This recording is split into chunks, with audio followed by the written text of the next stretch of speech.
그래도 요즘은 회사 다닐 맛 좀 난다. 그래도 우리 업계에서는 우리 회사만한 데가 없어. 여러분, 좋은 조직 문화가 직원의 행복뿐만 아니라 회사의 경쟁력에도 영향을 준다는 사실 알고 계셨나요? 그렇다면 지금 우리 회사의 조직 문화는 어떨까요? 2025년 조직 문화는 정치적, 사회적 변화와 함께 또 한 번의 큰 움직임이 예상되는 상황인데요. 새해를 맞아 여러 기사들을 읽다 보니 개인적으로는 영미권, 유럽권, 아시아권 이 세 문화권의 조직 문화 변화 양상이 서로 달라서 그 점이 굉장히 흥미롭게 느껴지더라고요. 그래서 오늘은 2025년 조직 문화 흐름을 따라가 보며 우리 회사에는 어떤 점을 적용할 수 있을지도 함께 고민해 보겠습니다. 자, 먼저 영미권부터 살펴볼까요? 팬데믹을 거치면서 최근 몇 년 동안 영미권 기업들은 다양성과 포용성을 강조하는 방향으로 나아갔었죠. 그런데 2025년이 시작되면서 이 분위기가 좀 달라졌습니다. 이 성과 중심 문화가 다시 부상하고 있는데요. 미국에서는 지금 Return to Tradition, 전통으로 다시 돌아가자라는 이 키워드가 주목을 받고 있습니다. 첫 번째, 지금 영미권에서는 DEI 프로그램이 축소되는 움직임이 보이고 있습니다. 간단하게 설명드리자면 DEI는 다양성, 형평성, 포용성의 약자로 조직에서 다양한 배경을 가진 사람들을 공정하게 대우하고 모두가 존중받으며 참여할 수 있는 환경을 조성하는 것을 의미하는데요. 그럼 DEI 그거 좋은 거 아닌가? 근데 왜 축소하지? 라는 질문이 떠오르시죠? 지금 미국의 대표적인 기업인 메타, 월마트 같은 대기업들이 DEI, 즉 다양성과 형평성, 포용성을 위한 이 프로그램을 줄이거나 없애고 있다고 하는데요. 그 이유는 크게 세 가지로 볼 수 있을 것 같습니다. 첫 번째는 정치적 요인 때문입니다. 일부 보수 진영에서는 DEI가 오히려 역차별이나 의무적 다양성을 강요한다는 주장을 해왔었는데요. 얼마 전 미국에서는 트럼프 대통령이 취임사를 통해 DEI 프로그램에 대한 반대 입장을 확고하게 밝히며 취임 직후 연방정부의 DEI 프로그램을 폐지하는 행정명령에 서명하기도 했죠. 이에 따라 여러 부처에서 관련 웹페이지를 삭제하고 DEI 관련 직원들을 유급휴가로 전환하는 등 본격적인 조치를 취하고 있습니다. 다른 하나는 성과에 대한 회의론 때문입니다. DEI 프로그램이 노력과 투자 대비 실질적인 결과를 내지 못한다는 점을 지적하고 있는데요. DEI가 아무래도 장기적인 가치를 추구하는 방향이다 보니 DEI 프로그램을 도입했던 일부 기업들에서는 당장 손에 잡히는 결과가 없다고 판단하며 철회를 하는 분위기입니다. 성과에 대한 회의론처럼 또 다른 하나는 기업들의 경제적 부담 때문입니다. 최근 경기 불확실성이 커지다 보니 기업들이 비용을 절감하려는 목적으로 DEI 프로그램을 줄이거나 중단하는 경우가 많은 것 같습니다. 아무래도 이 DEI 프로그램을 시행하려면 많은 자원과 예산을 필요로 할 테니까요. 정리하자면 DEI 프로그램 축소와 관련된 변화는 다양성보다는 효율성을 극대화하려는 움직임이라고 할 수 있겠습니다. 하지만 맥킨지 보고서에서는 이와 같은 변화가 단기적으로는 비용을 절감할 수 있겠지만 이 다양성이 사라지면 기업의 창의성과 지속 가능성에는 악영향을 미칠 수 있다고 경고하는데요. 여러분은 이러한 미국의 DEI에 대한 새로운 방향성에 대해 어떻게 생각하시나요? 자, 그럼 두 번째로 넘어가 보겠습니다. 여러분, 혹시 마크 저커버그의 최근 인터뷰 보셨나요? Kind of masculine energy, I think, is good. And obviously, society has plenty of that, but I think corporate culture was really like trying to get away from it.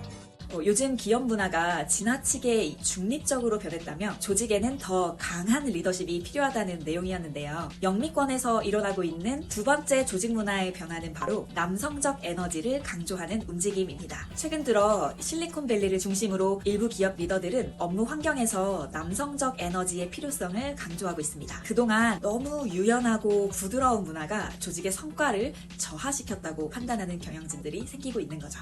그래서 이제는 다시 강한 리더십을 강조하면서 직원들에게 더 높은 목표와 성과를 요구하고 있다고 합니다. 맥킨지 보고서에서는 남성적 에너지를 강조하는 이러한 변화가 업무의 효율과 성과 향상에는 도움이 될 수도 있겠지만 한편으로는 직원들의 워크라이프 밸런스 악화와 이직률 상승으로 이어질 가능성도 크다고 분석하고 있습니다. 비슷하게 월스트리트 저널에서도 경쟁적이고 공격적인 조직 문화가 직원들에게 더 큰 스트레스를 주고 또 장기적으로는 기업의 인재 유지에 어려움을 겪을 수 있다고 경고하고 있습니다. 여러분은 어떻게 생각하시나요? 어떤 리더십 스타일이 조직 운영에 더 효과적인 것 같으세요? 마지막으로 조직 문화의 이 근무 환경을 빼놓을 수 없죠. 2025년 미국에서는 사무실 복귀 정책이 강화될 것으로 전망됩니다. 트럼프 대통령의 재선 이후 연방 공무원들의 재택근무가 종료되고 전일제 사무실 근무로의 복귀 명령이 내려졌는데요. 이러한 정부 정책의 변화에 따라 아마존과 같은 대기업들도 주 5일 사무실 출근을 의무화하는 등 사무실 복귀를 강화하는 추세를 보이고 있습니다. 반면 글로벌 여론조사기관 갤럽에 따르면 미국 직장인의 59%는 여전히 주 2, 3회 사무실에 출근하는 하이브리드 워크를 선호한다고 하는데요. 그동안 유연근무에 익숙해진 직장인들에게는 이 강력한 사무실 복귀 정책이 다소 부담스럽게 느껴질 수 있을 것 같습니다. 협업 강화를 위해서라는 게 이 기업들의 입장이지만 직원들의 반발이 만만치 않을 것으로 예상됩니다. 이에 가트너에서는 리더들에게 직원들을 사무실로 복귀시키기 위한 모범적인 접근 방식을 제안했는데요. 리더는 단순히 복귀를 명령하기보다 직원들이 스스로 사무실로 복귀하고 싶어지도록 동기를 부여해야 한다고 조언합니다. 또한 사무실 근무가 왜 필요한지에 대한 명확한 이유를 전달하고 직원들이 스스로 사무실 출근 일수나 근무 정책을 수립할 수 있도록 지원하는 것이 가장 중요하다고 강조했죠. 기업이 직원들의 사무실 복귀 정책을 단순히 물리적인 공간에 모으는 것에만 초점을 두지 말고 직원들의 자율성을 존중하면서도 업무 효율성을 높이는 방향으로 접근하면 좋겠다는 생각이 드네요. 자, 이제 유럽으로 가볼까요? 유럽 문화권은 영미권과는 비교되는 점들이 꽤 있는 것 같습니다. 과연 어떤 변화가 일어나고 있는지 하나씩 살펴보자. 첫 번째로 방금 전 영미권 파트에서 다룬 근무 환경 이야기부터 시작해볼게요. 미국의 분위기와는 조금 다르게 유럽에서는 하이브리드 근무가 여전히 강세일 것으로 전망됩니다. 특히 핀란드와 네덜란드 같은 국가들은 유연한 근무 환경을 유지하겠다라는 입장을 확고히 하고 있는데요. 그 이유는 간단합니다. 직원 만족도 향상, 글로벌 인재 유치, 그리고 생산성 증대와 같은 효과들을 이미 경험했기 때문이죠. 직원들 또한 워라밸을 지키면서도 업무 생산성을 높일 수 있기 때문에 직원들 대부분이 하이브리드 근무를 유지하기를 원하고 있다고 합니다. 하지만 유럽권에서도 모든 기업이 이런 방식을 따르는 건 아닌데요. 일부 기업들은 팀워크와 협업은 대면 환경에서 더 효과적이다라는 입장을 내세우며 사무실 복귀를 요구하고 있다고 합니다. 유럽 문화권에서는 올해 기업과 직원들 간의 균형을 찾는 것을 중요한 과제로 보게 될 것 같습니다. 아마도 하이브리드 근무의 유지 여부는 조직 문화와 또 산업 특성에 따라 달라지지 않을까 싶네요. 자, 다음으로 두 번째, 채용 시장의 변화에 대해 이야기해볼게요. 현재 유럽의 채용 시장에서는 기업들이 인재를 선별할 때 이전보다 훨씬 더 신중한 태도를 보이고 있습니다. 경제가 불확실한 상황이라 무작정 많은 사람을 뽑기보다는 정말 필요한 핵심 인재를 찾으려는 움직임이 강해지고 있는 것 같은데요. 그렇다면 구직자 입장에서 이 변화는 어떤 의미일까요? 더 치열하게 경쟁해야 한다는 뜻이겠죠. 가트너의 분석에 따르면 기업들은 앞으로 인재를 뽑을 때 기술적인 스킬뿐만 아니라 커뮤니케이션 능력, 문제 해결 능력, 창의적 사고, 유연성 같은 소프트 스킬을 더욱더 중요하게 평가할 거라고 합니다. 그리고 마지막은 바로 여성 리더십에 대한 이야기입니다. 영미권과는 다르게 유럽 기업들은 여성 리더의 비율을 높이기 위해 많은 노력을 기울이고 있는데요. 글로벌 회계법인 EY, PwC 등은 여성 파트너 비율을 40%까지 끌어올리겠다는 목표를 세우기도 했습니다.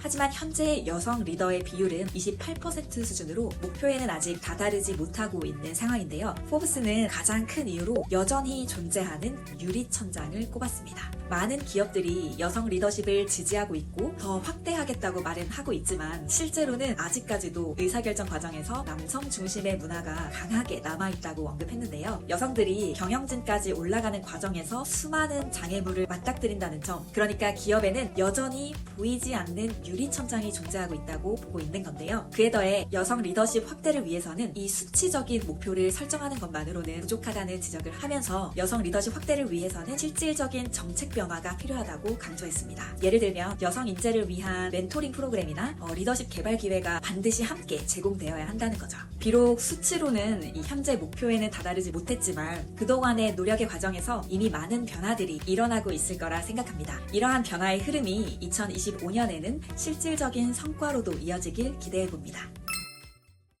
자, 이제 마지막 아시아 문화권의 조직 문화 흐름을 살펴볼 차례입니다. 우리나라와 맞닿아 있는 이야기인 만큼 조금 더 자세히 이야기해보도록 할게요. 첫 번째, 아마도 영미권과 가장 큰 차이가 있는 부분이지 않을까 싶은데요. 요즘 아시아에서는 DEI가 주목받고 있습니다. 미국에서는 DEI 프로그램이 축소되고 있는 반면 아시아에서는 오히려 이 흐름이 강화되고 있다는 게 재미있는 차이인 것 같아요. 이런 차이가 발생하는 이유를 크게 세 가지로 정리할 수 있을 것 같습니다. 첫 번째는 문화적 차이 때문입니다. 비교적 다양한 인종과 문화가 공존하는 영미권의 경우 DEI 개념이 아시아권보다 훨씬 일찍이 정착되었고 이걸 기업의 조직 문화에 반영하려는 움직임도 활발했죠. 반면 아시아 문화권은 최근에서야 몇몇 대기업들을 중심으로 DEI가 막 도입되고 있는 단계입니다. 그래서 최근 정치적 이슈와 비용 절감 압박으로 인해 사회 전반적으로 DEI 프로그램을 축소하고 있는 영미권의 분위기와는 다르게 아시아 문화권의 DEI 프로그램 정착 방향은 아직 확실하지 않아 보입니다. 두 번째로는 Z세대의 등장 때문입니다. 아시아의 젠지 세대는 급여보다는 내가 회사에서 얼마나 존중받고 있나를 중요하게 생각하는 경향이 있다고 합니다. 특히 한국과 일본의 젊은 직장인들은 기업이 얼마나 포용적이고 개성을 존중하는지를 평가 기준으로 삼고 있다고 하는데요. 이와 같은 특징이 두드러지는 젠지 직원들이 조직 내에서 목소리를 내기 시작하면서 기업들도 이들의 기대에 맞춰 조직 문화를 다양성을 존중하는 방향으로 변화시키고 있는 거라고 볼 수 있겠습니다. 셋째, 글로벌 스탠더드를 준수하려는 노력 때문입니다. 아시아의 글로벌 기업들이 다국적 파트너와 협업을 할 기회가 점점 더 많아지다 보니 국제적인 DEI 기준을 맞추는 게 필수가 되었었는데요.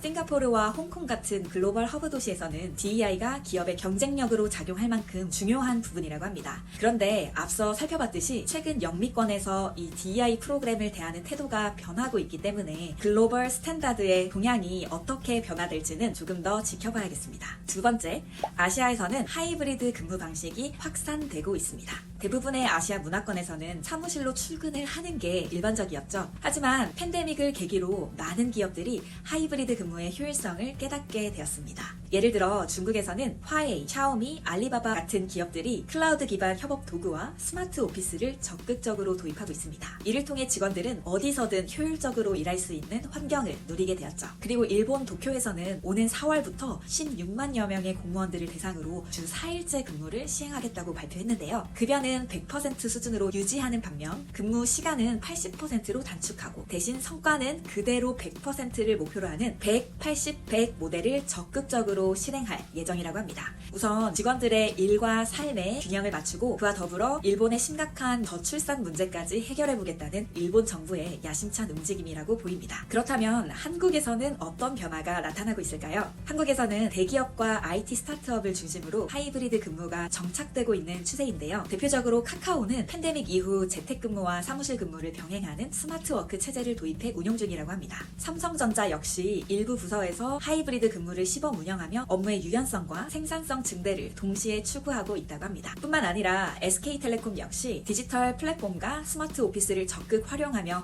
임직원들에게 효율적이고 유연한 근무 환경을 제공하고 있다고 하는데요. 특히 자율적인 근무 시간 관리와 직원의 선택권 강화를 강조하고 있다고 하네요. 이와 같이 아시아는 전통적인 근무 방식과 새로운 근무 방식 간의 균형을 찾기 위해 노력 중인 것으로 보입니다. 2025년 영미권에서는 사무실 복귀 정책이 강화되고 있고 유럽 문화권에서는 근무 방식의 균형을 모색하고 있는데 과연 아시아 문화권에서는 어떤 근무 방식이 정착될지 궁금해지네요. 여러분은 어떤 근무 방식이 가장 이상적이라고 생각하시나요? 새로운 흐름으로 AI를 빼놓을 수는 없겠죠. 세 번째, 아시아에서는 AI 기반 HR 솔루션을 적극 도입하고 있습니다. 예전에는 채용 담당자들이 모든 지원서를 일일이 검토하고 면접 일정을 조율해야 했지만 이제는 AI가 지원자의 데이터를 기반으로 적합한 인재를 예측하고 성과 평가와 직원 만족도 분석까지 처리할 수 있다고 하는데요. 가트너의 분석에 따르면 아시아 기업의 85%가 AI 기반 HR 솔루션을 도입했다고 합니다. 특히 일본과 한국의 대기업의 경우 대다수가 AI를 활용해 채용, 성과평가, 맞춤형 교육을 자동화하고 있다고 합니다. 이런 자동화 시스템이 효율성과 편리함을 제공하는 강력한 도구임은 확실하지만 한편에서는 우려의 목소리도 나오고 있는데요. AI가 의사결정을 내리는 과정에서 학습시키는 데이터의 불균형 때문에 편향성이 생길 수 있고 AI는 오직 데이터만을 기반으로 의사결정을 내리기 때문에 인간적이고 감성적인 요소를 고려하지 못한다는 점, 즉 정서적 인간다움이 사라질 수도 있다는 점을 걱정하는 입장도 있는 것 같습니다.